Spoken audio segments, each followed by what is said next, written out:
اچھا لیڈرشپ سیکھنا، leadership skills سیکھنا اور اسی طرح سے ایک دوسرے کے ساتھ پیار محبت سے پیش آنا، اچھا متحد ہو کر چیزیں کرنا، یہ ساری باتیں جو ہے نا یہ انسپریشنل ہے. اور یہ مکتب ہی سکھاتا ہے. آپ کا یہ گراؤنڈ جو ہے یہ بھی ایک قسم کا آپ کا مکتب ہے. اور اس مکتب کے اندر اگر آپ اس کی بے حرمتی کریں گے تو اس کا نزلہ جو ہے ہم سب کے اوپر آئے گا، پوری گلگت بلتستان کے اوپر آئے گا.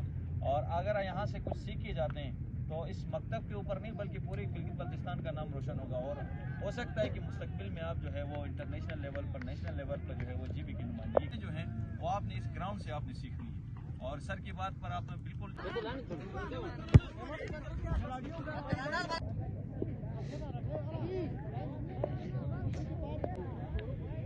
کیا کھیل کھیلا ہے یار جوانوں، شاباش میرے جوانوں، شاباش.